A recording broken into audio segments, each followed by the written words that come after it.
Bienvenue sur la chaîne de littérature du soir. On va faire un résumé court, rapide et complet du livre Ne tirez pas sur l'oiseau moqueur de Harper Lee.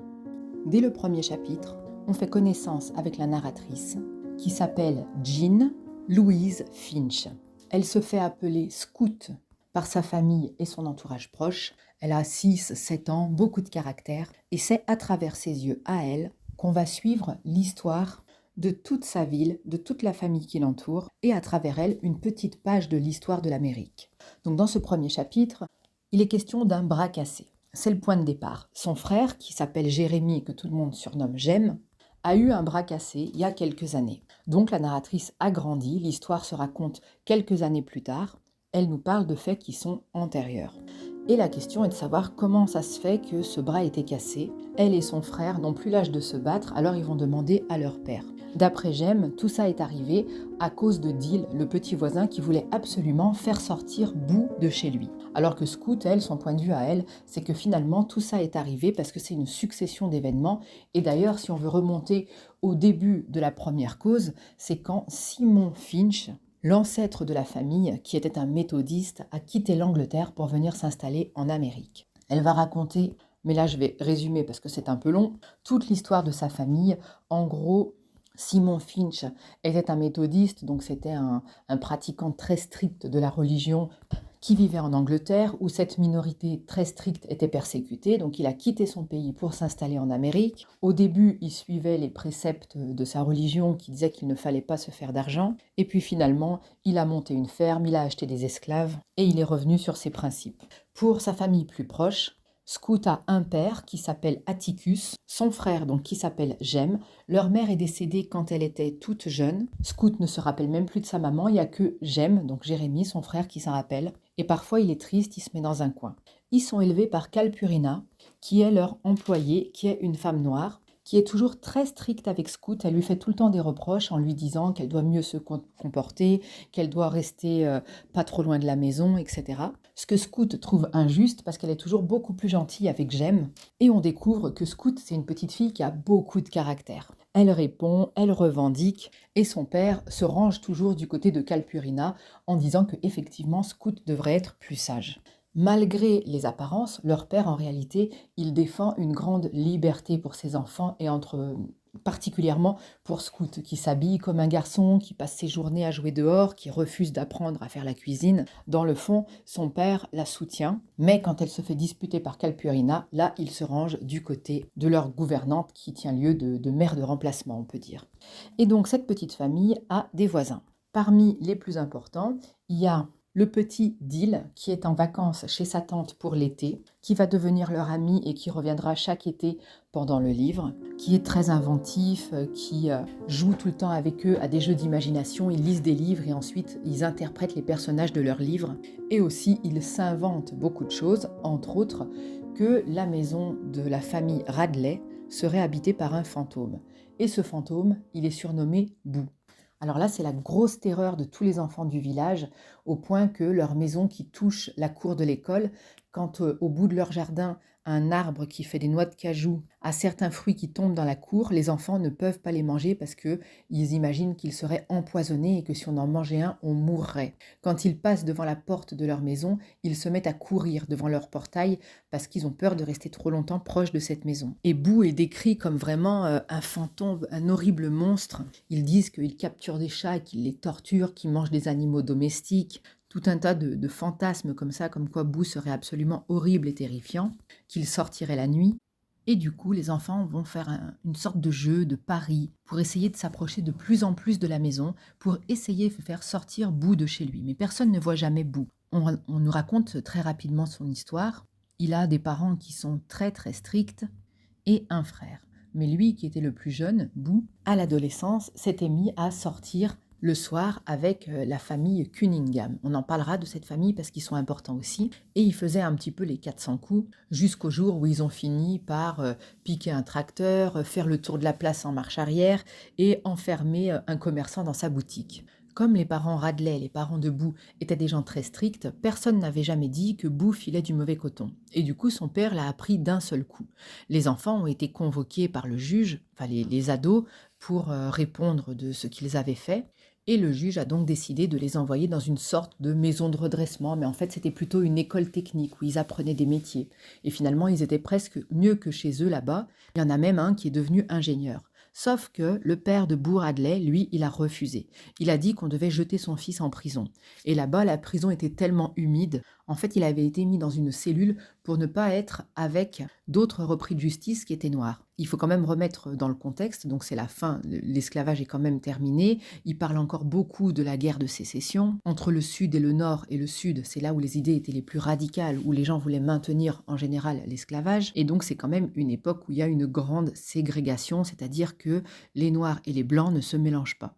Donc du coup, lui, il se retrouve dans une petite cellule toute humide, au point que les habitants finissent par dire au père de Boo, à Monsieur Radley, que s'il ne sort pas son fils de là, il va finir par moisir.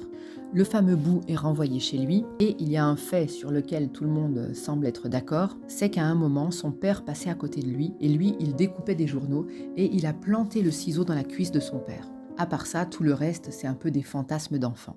Et donc les vacances se terminent, ils se sont approchés un petit peu de la maison, ils ont vu, je pense, Boo passer devant une fenêtre, mais pas plus. Il vit vraiment enfermé depuis des années, depuis même avant que les enfants soient nés. Et on se demande bien qui peut être et ce que peut faire Boo.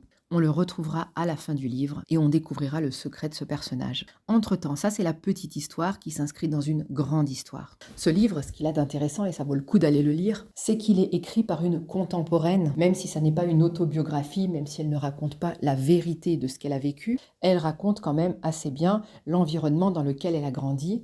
Et c'est intéressant, c'est comme un voyage dans le temps et dans l'espace, parce qu'on ne vit pas en Alabama, en Amérique, de voir quel était le quotidien des enfants de cette époque-là. Donc, Scout va rentrer à l'école. Il faut que j'accélère si je veux faire un résumé rapide, mais évidemment, il y a plein de choses que je saute et qui sont quand même intéressantes. Comme par exemple, voir ses relations avec son frère, leur espièglerie, leur solidarité entre eux. Mais je vais aller droit au fait pour avancer plus vite dans le résumé. Donc, pour son premier jour d'école, Scout va faire connaissance avec Mademoiselle Caroline. Elle vient d'un autre état, elle a été formée aux méthodes modernes et elle a sa façon à elle d'enseigner la lecture aux enfants.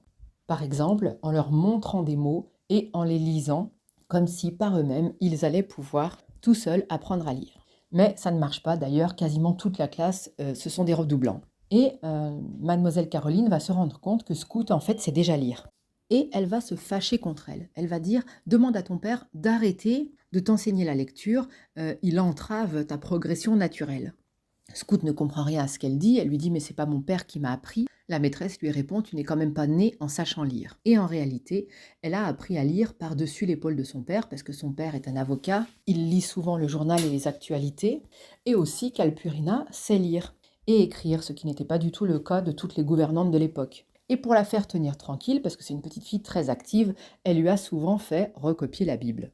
Donc la maîtresse se fâche contre elle. Elle va la punir, ce qui va provoquer l'hilarité de la classe, parce qu'elle va lui demander de présenter sa main, et elle va, la petite Scout, tendre la main en se demandant bien pourquoi elle va lui cracher dans la main. Pour le lecteur, ça paraît bizarre, c'est parce qu'elle dit qu'à son époque, quand on faisait un contrat, qu'on donnait sa parole, on crachait dans la main de l'autre. Et elle se dit, tiens, c'est bizarre, j'ai pas compris quel contrat on a scellé pour qu'elle me demande de lui présenter ma main. Et en fait, avec une règle, elle va lui taper dans la main. Mais si doucement que ça va faire rire tout le monde, parce que c'est des enfants quand même qui ont une éducation un peu à la dure, avec des parents qui souvent leur mettent des raclés. Alors la maîtresse qui vient de la ville avec ses petits ongles vernis et qui lui fait une tapote dans la main, tout le monde trouve ça franchement rigolo. Et il va y avoir un deuxième incident encore plus important qui concerne la famille Cunningham. Et pour ça, il faut déjà présenter cette famille. Ils sont très nombreux. Ils ont été frappés très fort par la crise de 29. La crise de 29, c'est le gros crash boursier en Amérique qui a conduit une grande partie de la population dans la pauvreté extrême. C'est aussi le contexte du livre Des souris et des hommes de Steinbeck. Et donc cette famille-là a été frappée encore plus durement que les autres. Et ils n'ont pas du tout d'argent. Par exemple, ils avaient une hypothèque et comme ils ne peuvent pas payer, quand ils ont besoin d'un avocat, d'un médecin, etc., ils les rémunèrent en nature. Le Atticus, le père de Scout et Jem, a déjà fait lever une hypothèque pour eux et comme ils ne pouvaient pas payer, pendant les mois qui ont suivi, il leur a déposé des stères de bois, des sacs de noix, etc. Ils ont rapporté chaque fois devant sa porte des choses jusqu'à ce que la dette soit largement épongée. Mais c'est des gens qui vivent dans une très grande pauvreté. Et la fameuse mademoiselle Caroline demande à ceux qui ont un sandwich de le sortir et ceux qui rentrent manger chez eux de partir. Sauf que le fils Cunningham, lui, n'a pas de sandwich. Et pourtant, il ne peut pas rentrer chez lui parce qu'il habite loin. Et quand bien même il serait rentré chez lui, il n'aurait pas eu à manger, car elle dit qu'ils n'ont qu'un repas par jour, et encore, ça ne doit pas être un repas bien riche. Alors, mademoiselle Caroline dit, bon, je vais te prêter 40 centimes, et tu me les rendras demain, comme ça tu peux aller t'acheter un sandwich en ville. Et le fils Cunningham refuse. Elle insiste, lui continue à se renfermer sur lui-même, à ne plus répondre, à serrer des poings. Et toute la classe commence à s'agiter parce que eux savent bien qu'il ne pourra jamais rembourser et que ça le met dans une situation embarrassante. Et comme Scout a déjà eu une altercation avec la prof, les autres la considèrent un peu comme leur porte-parole. Et ils la poussent du coude, ils lui font signe en lui disant « Interviens, fais quelque chose ». Alors elle va se lancer, elle va dire « Madame, il ne peut pas, c'est un Cunningham ». Et la maîtresse ne répond pas, ne comprend pas pourquoi elle dit ça. Elle dit quoi? Elle dit mais enfin, il ne peut pas prendre votre argent puisque c'est un Cunningham. C'est toujours elle la narratrice, Scout. Et dans le livre, elle écrit il n'allait quand même pas lui rembourser son sandwich avec des bûches de bois. Et encore une fois, il y a une incompréhension entre mademoiselle Caroline et Scout, ce qui fait qu'elle va encore se fâcher, ne pas comprendre ce que vivent ces enfants-là au quotidien, qui sont des enfants de la campagne, alors qu'elle, c'est une jeune femme éduquée de la ville. Ça va être le bazar dans la classe, et c'est la maîtresse d'à côté qui va s'introduire dans la classe pour dire maintenant calmez-vous, ou sinon je vais vraiment m'énerver. Scout a dit d'ailleurs à mademoiselle Caroline, vous vous rendez pas compte que vous lui faites honte. Et Madame Caroline n'a pas du tout compris en quoi elle pouvait lui faire honte en lui proposant 40 centimes pour s'acheter un sandwich. Donc finalement, toute la classe sort pour aller manger et la pauvre Mademoiselle Caroline s'effondre sur son bureau. Scout dit elle était quand même bien jolie avec ses vêtements de la ville, ses ongles vernis. Et elle dit j'aurais pu avoir pitié d'elle si elle ne m'avait pas disputé 2 fois.